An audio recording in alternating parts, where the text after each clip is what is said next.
Welcome to English सूत्रा। मैं doctor Swati Sharma English सूत्रा में आप सभी का स्वागत करती हूँ। कैसे हैं आप सभी?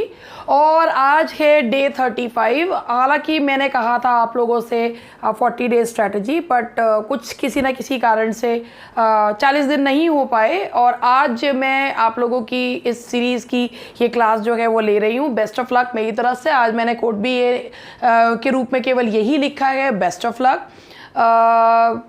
जो आपका लक्ष्य है, जो आप चाहते हैं, वो आपको अवश्य मिले। मेरी बेस्ट विशेस आप लोगों के साथ है।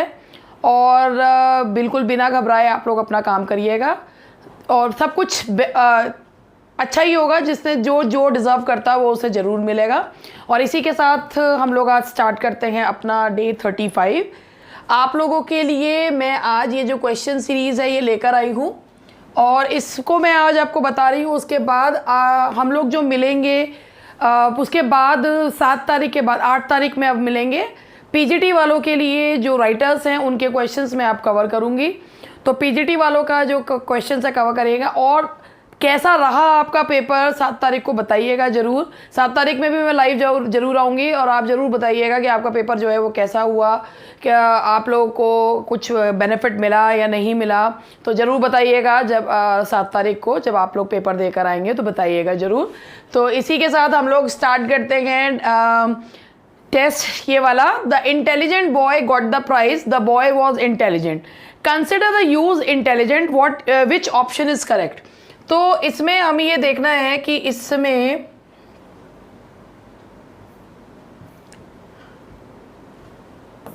विच ऑप्शन इज करेक्ट, इनमें से कौन सा ऑप्शन जो है वो करेक्ट है। Attributively, predicatively, predicatively, attributively. देखिए ये बॉय जो है ये नाउन है। नाउन के पहले इंटेलिजेंट लग रहा है, एडजेक्टिव है। जब नाउन के पहले एडजेक्टिव लगता है तो वो एट्रीब्यूटिवली होता है और जब नाउन के बाद लगता है तो वो प्रेडिकेटिवली होता है। तो आप यहाँ देखिए एट्रीब्यूटिवली एंड प्रेडिकेटिवली। तो यहाँ आंसर आएगा आपका एट्रीब्यूटिवली एंड प्रेडिकेटिवली। चलिए इसी के साथ हम लोग क्वेश्चन नंबर नेक्स्ट देखते हैं। 1 2 3 एटसेट्रा आर कॉल्ड। 1 2 3 क्रम है, संख्या बता रहे हैं। तो ये जो नंबर है 1 2 3 ये हैं कार्डिनल्स। जो संख्या बताते हैं उन्हें कार्डिनल्स कहा जाता है। लास्ट मोमेंट रिवीजन हो रही है आपकी। First, second, third etcetera are called. ये जो है ये क्रम बताते हैं और क्रम जो है वो बताया जाता है किससे? ऑर्डर कहते हैं इंग्लिश में। तो ऑर्डर से बना ordinals. First, second, third are called ordinals. A और an is an indefinite article. A और एन को इंडेफिनेट आर्टिकल कहा जाता है क्योंकि it usually leaves indefinite person और थिंग स्पोकन ऑफ। ए और एन को इंडेफिनेट आर्टिकल इसलिए कहा जाता है क्योंकि कोई या किसी के सेंस में बात करता है। ये जिसके बारे में बात करता है उसको पर्टिकुलर उसी चीज के बारे में नहीं बात करता, कोई या किसी के सेंस में बात करता है। इसीलिए यहां पर इसका आंसर है B. Now the next question is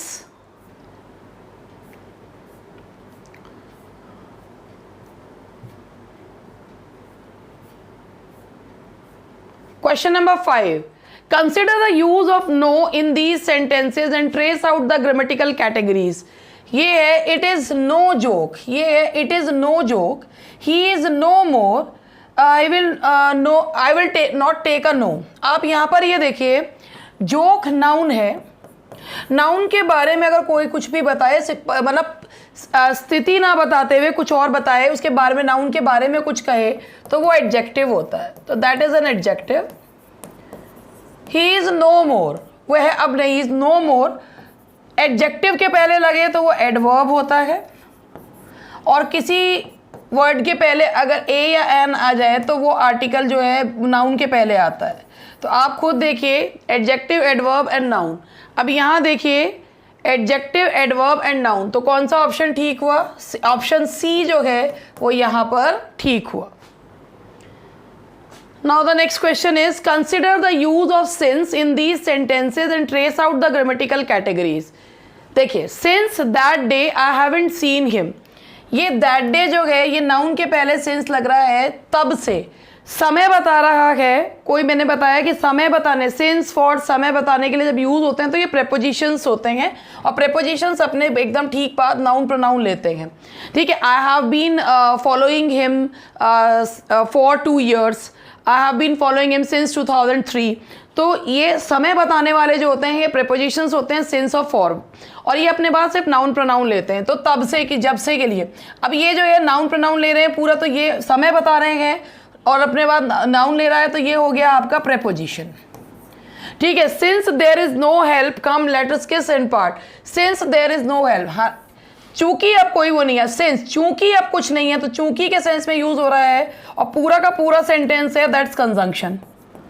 I have not seen him since, कब से, ये जवाब दे रहा है कब से का, ना तो इसके बाद पूरा सेंटेंस है ना नाउन प्रोनाउन है। I have not seen him, when, since, adverb, तो ये हो गया आपका प्रेपोजिशन, कंजंक्शन एंड एडवर्ब। तो यहाँ पर देखिए कौन सा ऑप्शन ठीक है, प्रेपोजिशन, कंजंक्शन एंड एडवर्ब, तो यहाँ पर आएगा आपका ऑप्शन ए। ठीक है, now the next question is the plural of focus is. Focus का प्लूरल होता है यूएस, हो जाता है आई में पर हो जाता है, तो यहां पर इसका आंसर होगा that's foci. Locus is the singular of, locus singular है किसका, loci. The plural of stratum, um a में चेंज हो जाता है, देखिए यूएस आई यूएम ए, तो यहां पर है देखिए लोकस लोकी। ऐसे ही स्ट्रेटम स्ट्रेटा, यूएम चेंज हो जाता है ए में, तो strata.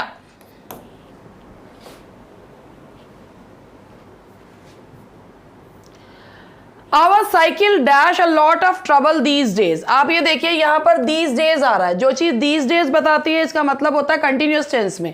Our cycle is giving, cycle एक ही is giving a lot of trouble these days. He dash this radio last year, last year जो है वो पास्ट का टाइम बता रहा है, तो second form of verb bought, he bought this radio last year. Now the next question is when 2 or more simple words are joined together they make। जब 2 या 2 से ज़्यादा वर्ड्स एक साथ जोड़ देते हैं तो उन्हें क्या कहते हैं, they are known as compound words, उन्हें compound words कहा जाता है। जैसे man, servant, ये सब compound words हैं। When words are formed because of some changes in the body of the simple word they are known as। देखिए primary derivatives कहा जाता है, जैसे अगर हम जो है सिल्क से सिल्किन बना देते हैं, तो ये जो है when words are formed because of some changes in the body of the simple word, कुछ वर्ड की बॉडी में चेंजेस करके कर देते हैं, तो उन्हें क्या कहा जाता है, they are known as primary derivatives। Now the next question is when something is added either in the beginning or in the end words are formed in this way। जब beginning शुरुआत में करते हैं तो प्रीफिक्स कहते हैं, और बाद में करते हैं तो सफिक्स कहते हैं। अगर किसी वर्ड में प्रीफिक्स और सफिक्स जोड़ देते हैं तो उन्हें क्या कहा जाता है, सेकेंडरी डेरिवेटिव्स जो है वो उन्हें कहा जाता है। Now the next one is blackboard and sweetheart are the compound nouns that are formed from 2 words that are blackboard sweetheart. Blackboard के पहले ब्लैक आ रहा है, adjective and noun, adjective and noun, तो इसका answer है आपका that is adjective and noun.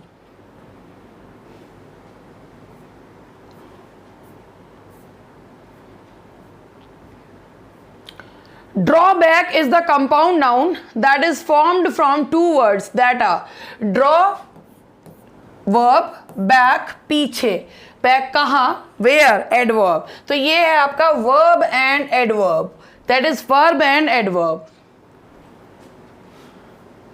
Afternoon is the compound noun that is formed from 2 words that are afternoon, after preposition और नून, देखिए दैट इज प्रेपोजिशन से, देखिए आप कहाँ पे preposition and noun, noun and noun, preposition and adjective. Noun किसी चीज का नाम, डे के दिन को हमने बांट दिया तो that is afternoon, preposition and noun, तो ये हो गया आपका बी, प्रेपोजिशन एंड नाउन।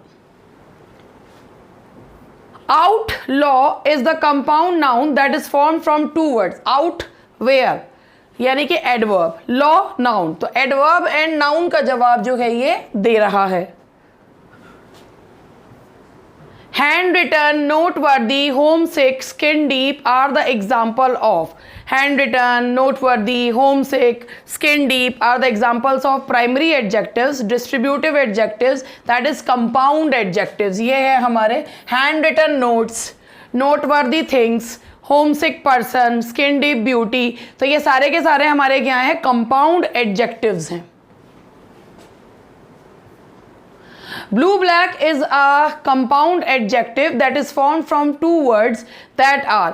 ये blue और black जो है ये भाई देखिए वैसे तो ये नाम है, तो होने तो ये जो है blue black is a compound adjective। तो blue black जो है भाई blue and black that is adjective। तो इसीलिए यहाँ पर है एडजेक्टिव एंड एडजेक्टिव। ये एडजेक्टिव एंड एडजेक्टिव भी है और चूंकि ये नाम भी है तो भाई नाउन एंड नाउन भी, ब्लू का नाम ब्लू है, ब्लैक का नाम ब्लैक है, तो ये नाउन एंड नाउन भी जो है भाई देखिए ये मेरे लिए तो मुझे तो ये जो है इसका नाउन एंड नाउन ज़्यादा इसलिए ठीक लग रहा है क्योंकि ब्लू एंड ब्लू जो है वो ब्लू का नाम है, ब्लैक ब्लैक का है, इसको से किसी चीज़ को हम बता नहीं रहे हैं, तो ये नाउन एंड नाउन भी ठीक है। और अगर हम इसे एडजेक्टिव के रूप में लेके चलते हैं तो एडजेक्टिव एंड एडजेक्टिव, जो मुझे ज़्यादा ठीक लगा वो मैंने आपको बताया।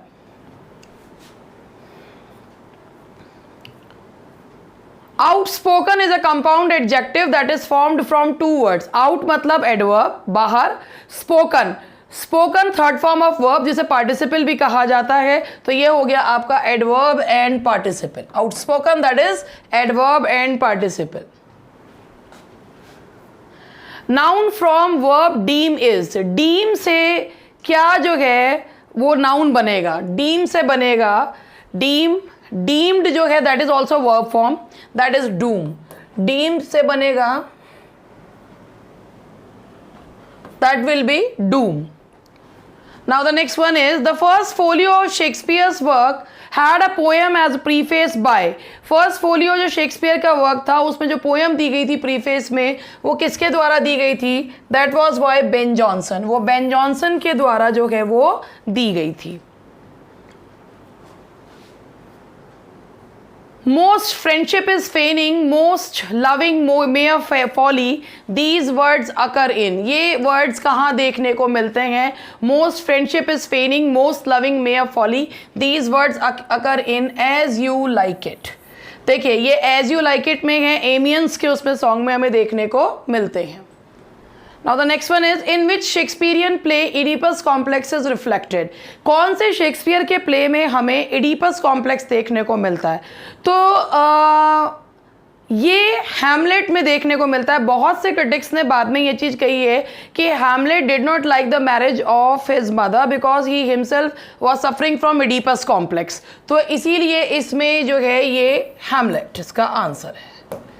Now the next one is identify the critic who posits this view। The levity of Hamlet, his repetition of phrase, his puns are not part of a deliberate or dissimulation but a form of emotional relief। ये किसने कहा है कि भाई ये Hamlet की levity, उसकी phrases को रिपीट करना ये एक इमोशनल रिलीफ है, तो ये टी.एस. इलियट ने कहा है अपने ऐसे हैमलेट एंड हिज प्रॉब्लम्स में।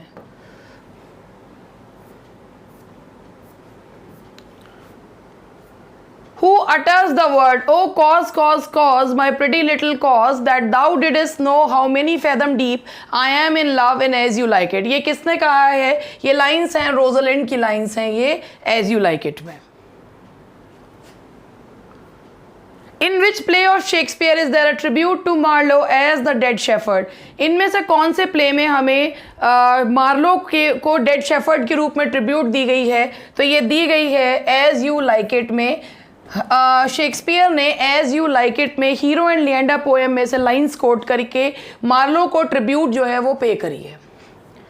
Who called Shakespeare the largest and most comprehensive soul. किसने शेक्सपियर को the largest and most comprehensive soul कहा है, तो वो कहा है ड्राइडन ने।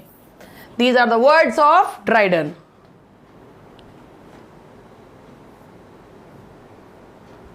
विच of the Greek plays was a source for the winters tell, इनमें से कौन सा ग्रीक प्ले विंटर्स टेल का सोर्स है। आपको पता है कि विंटर्स टेल का सोर्स एक तो रॉबर्ट ग्रीन का पेंडेस्टो है, इसके अलावा एक और प्ले जो कि ग्रीक प्ले सोर्स है विंटर्स टेल का, दैट इज एल्सेस्टस। एल्सेस्टस जो है वो Greek play that is the source of Winter's Tale. और आज का last question, all is but toys, renown and grace is dead, the wine of life is drawn, and the mere less is left, this vault to brag of, in which play of Shakespeare do the above lines appear? All is but toys, ये lines जो हैं ये मकबेथ play में बोली जाती हैं after the death of king Duncan, जब उनकी बॉडी के ऊपर ये लाइंस बोली भी मकबेथ के द्वारा ही जाती हैं। तो आज मुझे पता है आज ज़्यादा क्वेश्चंस मैंने आप लोगों को नहीं करवाए, बट आज के लिए इतना बहुत है क्योंकि आप लोग भी जो है अपना पढ़ने में ध्यान दे रहे होंगे। छोटा सा वीडियो है ये, जैसे थोड़ा सा आप अपना केवल थोड़ी समय के लिए देख के अपनी चीज़ों को रिवाइज़ कर सकते हैं। इसमें ग्रामर के क्वेश्चंस ज़्यादा लिए थे। और thank you very much, best of luck again for your exam and thank you very much. मिलते हैं अब, कल तो मैं आप लोगों के सामने आ भी सकती हूँ और नहीं भी आ सकती हूँ, तो अपना पढ़ते रहिए और अच्छे से एग्ज़ाम दीजिए।